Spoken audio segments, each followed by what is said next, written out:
Hi everyone, good evening everybody. So welcome to this NEET important MCQs for 2021 session. In this video, we are going to discuss some more important MCQs for NEET 2021.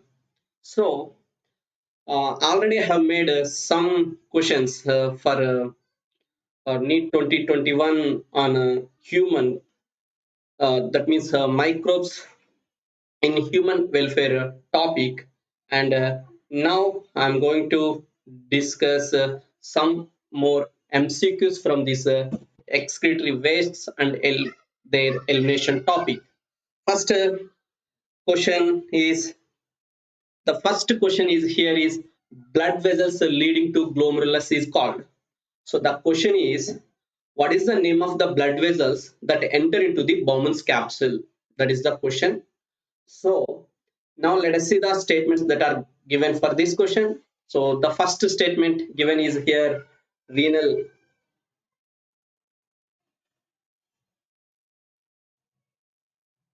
So renal artery. The second statement is given renal vein. Third one is efferent arteriole, and fourth one is afferent arteriole. So in this, we have to identify the right statement for this question.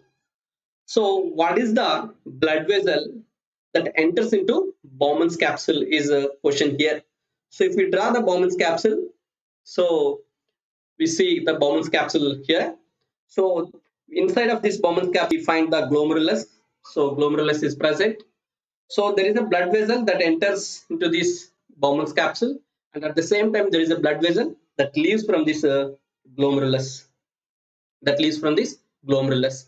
Blood vessel that enters into this Bowman's capsule is called afferent arteriole, and one which leaves from this Bowman's capsule is called efferent arteriole. That is called efferent arteriole.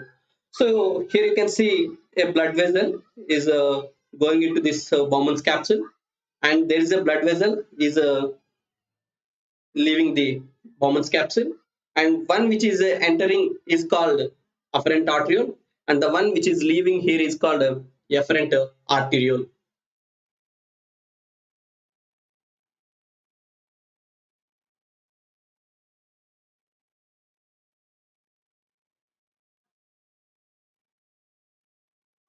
Okay, that's okay. Now let's see the next question. So the right statement for this question is D. Afferent arteriole is the blood vessel which enters into the Bowman's capsule.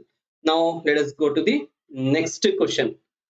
The next question is the next question is which one of the following? So you can see here. So the question is which one of the following is not part of a renal pyramid? So that is the question here. So here they have given four options for this: loops of Henle, peritubular capillaries, convoluted tubules. D is a collecting ducts. So in these four statements, which is not present in the renal pyramid? That is the question. So now let us see the structure of this kidney. So in kidney we see two regions. One region is called cortex region. The other region is called medulla region. So we have cortex region and we have medulla region. So in cortex region we find these nephrons, and also in the medullary region we find the nephrons. But the structure of that nephron again we see different. So different parts we see in the structure of nephron. So now we are going to see what parts that are present in the cortex region and what are the parts that are present in the medullary region. So we know at the same time two types of nephrons are present in human kidney.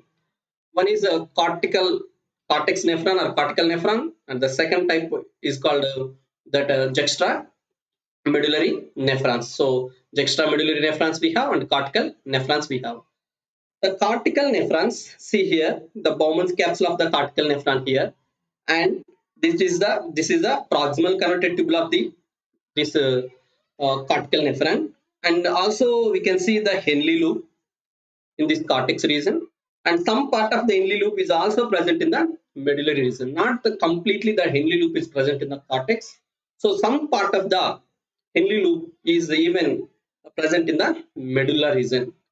So these nephrons usually, these cortical nephrons are very short in structure. Their length is very short. And at the same time, we see these juxtamedullary nephrons. Their length is very long. The length means this Henle's loop length only. So the Henle's loop length of this cortic nephrons is smaller, but the Henle's loop length of this juxta-glomerular nephrons is longer. So that is also very important. So you can see here the statements that are given. So medulla part doesn't have the loop of Henle. That is the option they have given. No, the medullary part has this loop of Henle. Loop of Henle present in the this medulla region of the kidney. Next one, peritubular capillaries. What are peritubular capillaries? So when a blood vessel enter into this Bowman's capsule, we call that is the afferent arteriole, and when it leaves from this Bowman's capsule, we called it is efferent arteriole. After leaving this kidney, this efferent arteriole forms a peritubular network. It forms the peritubular network. So peritubular capillaries are also present in the medullary region because this peritubular network, it runs along the length of that Henle's loop. It runs along the length of the Henle's loop. So these structures are also present in the pyramid. But the question is the structure which is not present in the pyramid. So this structure is also present in the pyramid. So next let us see the convoluted tubules. Yes, if you see the proximal convoluted tubule and distal convoluted tubule of both, that means both the cortical nephron and also the juxtaglomerular nephron, their convoluted tubules, their Bowman's capsules, their glomerular structures are completely present in the cortex region. They are not present in the medullary region. So this is the structure in the medullary region of the kidney. So the right statement for this question is C, convoluted tubules. So both the proximal convoluted tubule and also the distal convoluted tubules. These two are present only in the cortex region of the kidney. So the last statement they have given that collecting ducts. If you see the collecting duct, it is present in the cortex region and also in the medullary region. So this long tube is called a collecting duct. So this collecting duct receives the distal convoluted tubules of all the nephrons. So, so this is about this question. Now let us move to the next question. So next question. Before going to next question, let me check the stream working or not. Yes, it is working fine. Yeah, thank you. Okay. The next question is the afferent arteriole emerging from the glomerulus forms a fine capillary network around the renal tubule called. So the question is the afferent arteriole. So just now we have discussed that there is a Bowman's capsule, and in this Bowman's capsule, so we have seen entering of this blood vessel and also leaving the blood vessel and leaving this blood vessel from the this Bowman's capsule, and one which enters into this Bowman's capsule is called afferent arteriole, and one which leaves from this Bowman's capsule is called efferent arteriole.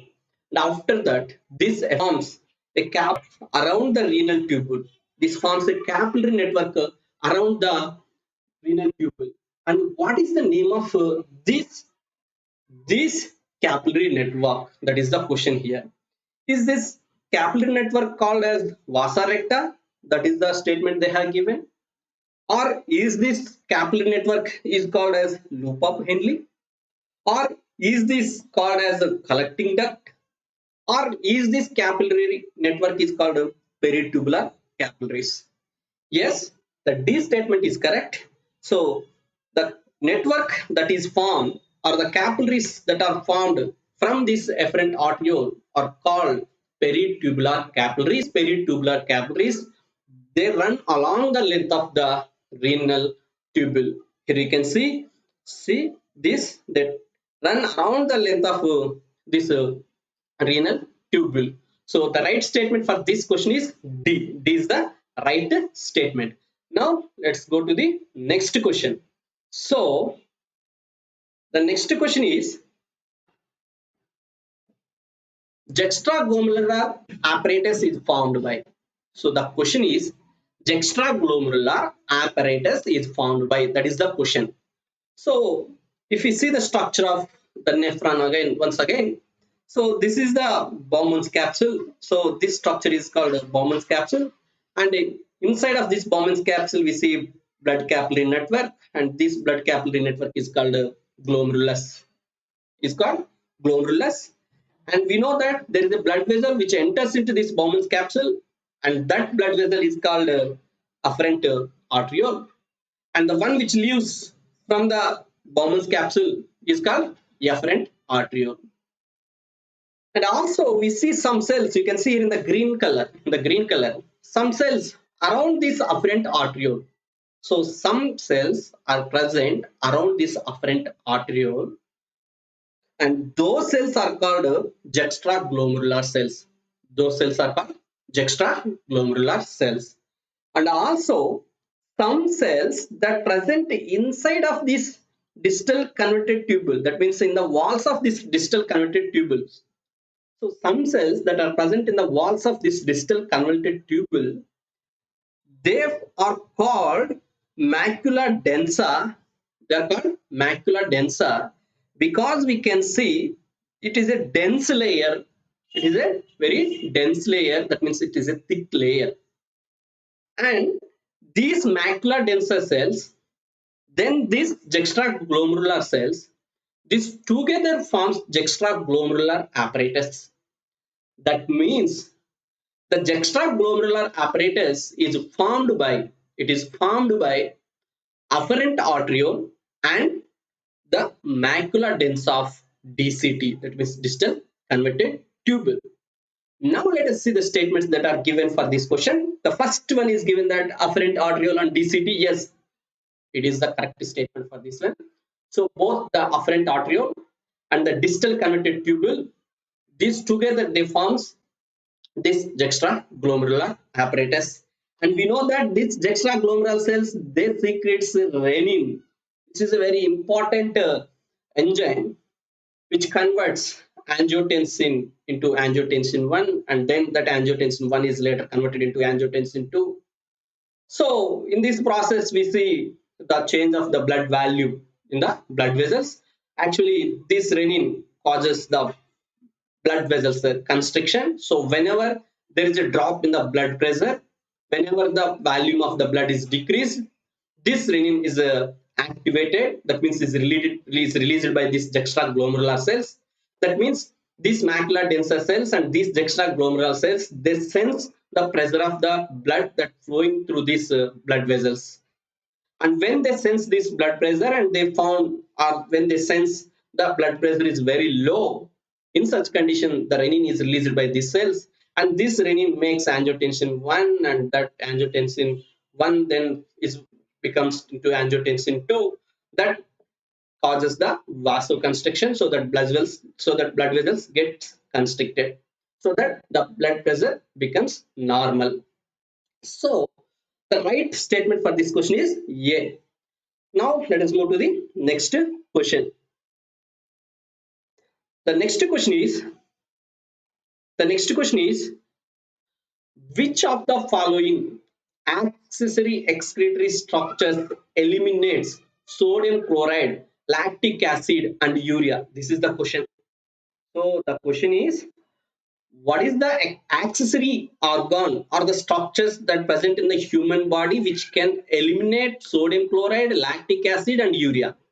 How these three are eliminated? That means what accessory structures eliminates these products or these wastes from our body is the question. Are they eliminated by kidney? Are they eliminated by liver? Are they eliminated by sebaceous glands? Are they eliminated by the sweat glands?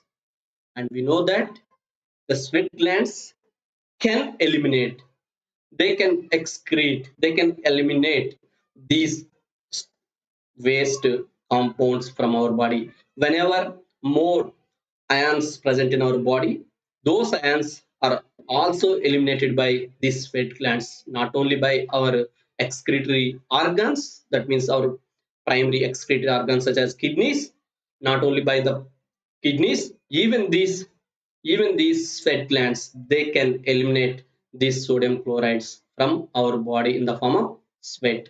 Then lactic acid and also urea are excreted by these sweat glands. Now let us see the types of the sweat glands in our body. Majorly, we have two kinds of sweat glands. So one type is called echo. One type is called eccrine, and another one is called apocrine. So these apocrine glands, they open into this hair follicle. They don't open directly on the surface of the skin, but these eccrine glands, they open on the surface of the skin directly. So we have two kinds of sweat glands: eccrine glands and apocrine glands. And these glands, they secrete the lactic acid, urea, and also sodium chloride. Then we also find glands like sebaceous glands in our skin, and those glands secretes the sebum, and it is helpful for maintaining the moisture in our skin. So this is about the sebaceous glands and the salivary glands. Now let us see the another question. Before that, let me check once again. Yes, it is going fine. Yes. Which of the following components of blood does not enter into the nephron? That is the question.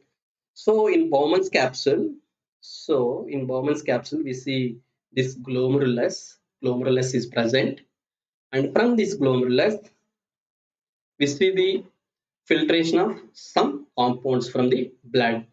So the question: what components of blood does not enter into this Bowman's capsule? So the options given are urea, water, then glucose, then plasma protein. So urea, we know that it gets filtered, water also gets filtered, glucose this also, but